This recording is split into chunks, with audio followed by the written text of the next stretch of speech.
Tim Whetstone, the member for Chaffey, thanks for joining us again on Flow. Yeah, great to be with you, Ricky. Now, in the Riverland and I guess the Mallee as well, now picking up a bit more of that in the electorate of Chaffey, the reliance on helicopters or aeroplanes on health services has been a reality for some time, but at least the facilities are getting upgraded now. Yeah, look, it is. It's great news for, I guess just improving health services here in Chaffey, here in the Riverland, both at the Wakery Hospital as well as Loxton.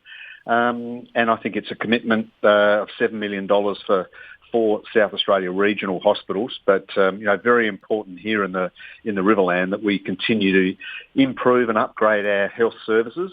And I think this is just a demonstration that the Marshall Liberal government is doing that. And I know myself, having been airlifted to Adelaide, on an extremely hot day or when it's raining, it is quite an exercise to get from the hospital doors out to the helipad. And I think this improved service will definitely increase the level of care, particularly for those that are either injured or very sick. Yeah, now when I guess we had 16 years of Labor government before, and you were an MP, I think, in opposition during some of that time, there were regular criticisms of Labor that it had this sort of aerial approach to country health, flying people to Adelaide for services. What has the electorate of Chaffey gained in health services in the last 4 years since the Marshall government's been in office? Yeah, look, of course, I think I'm very proud to announce the MRI was installed at the regional hospital, the Riverland Regional Hospital, and while we look at cancer treatment, there are now higher levels of chemotherapy treatment can be administered here in the Riverland, saving people that journey down to Adelaide to have their treatment, and in many instances, people are travelling a 6-hour round trip for 10 minutes of treatment. And so I think, they're two areas that I should highlight because they have, helped people dealing with not only the stress of being sick or having to have medical treatment. We've seen the upgrade of the Royal Flying Doctors transfer facility at the Renmark Airport. I think that is also an extension of health services here in the Riverland. And so I think along the way we continue to look at bettering health provisions for people that are normally having to travel to Adelaide. And I think that is probably some of the better outcomes. Obviously we're always dealing with the shortages of doctors and frontline services. And so there has been $188 million put there to help attract and train doctors and nurses in our regions. And, they're the important parts of providing a health care in regional South Australia that people expect and I think rightfully deserve.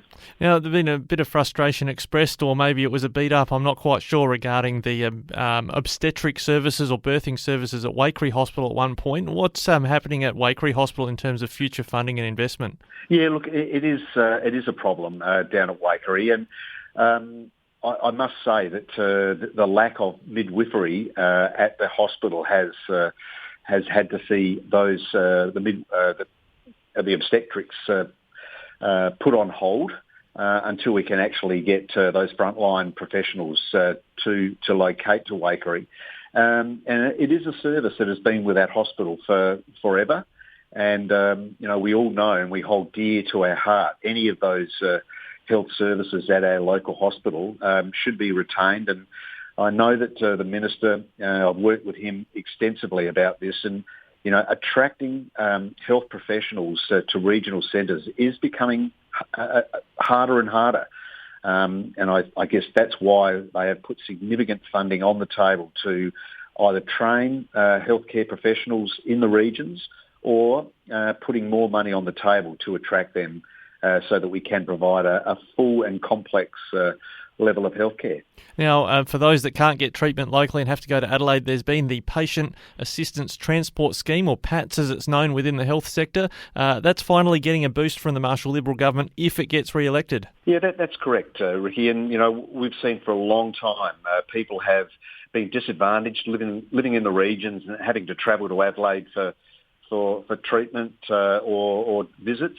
We're now seeing that that PAT scheme is being increased from 16 to 32 cents per kilometre, and I think that really does bring into line the challenges of living in regional South Australia, and that recompense is part of the bigger picture. You know, we know that travel costs are expensive, as are accommodation costs, as is the hardship having to, leave your family, leave your workplace, and travel, as I say, about a 6-hour round trip down to Adelaide, as well as deal with, your health concerns or having to have treatment. So I think that the PAT scheme is a great initiative, and we're now seeing a reasonable recompense put to PATs to help people pay the bills and cover the costs when they have to travel to Adelaide. Yeah, I see in the statement from the state government regarding PATs, criticism of the Labor government. They kept it at 16 cents per kilometre in recompense for their travel costs, but it's going up to 32 if you're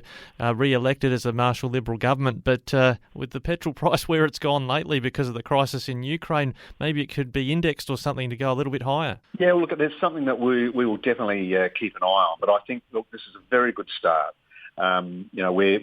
We're realising that people are out of pocket for their travel to Adelaide for health reasons, and I think this is just a very good start to alleviate just another concern that people are having to deal with. Not only are they sick or having to travel down for health reasons, but their out of pocket expenses continue to grow, and it's good to see that PATS is now being wound up so that it'll help alleviate some of those financial strains that people encounter when they have to travel long distances for healthcare.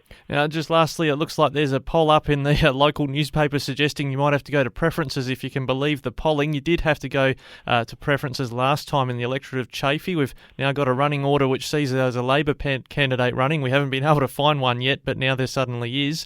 What do you make of Labor's approach to the electorate? We haven't heard or seen boo from them until just when the ballot draw was made on this week. Yeah, look, very disappointed. I think they are treating the electorate of Chaffey with contempt, really, to drop someone in at the very last moment, someone that doesn't live in the electorate. They don't live and they don't breathe.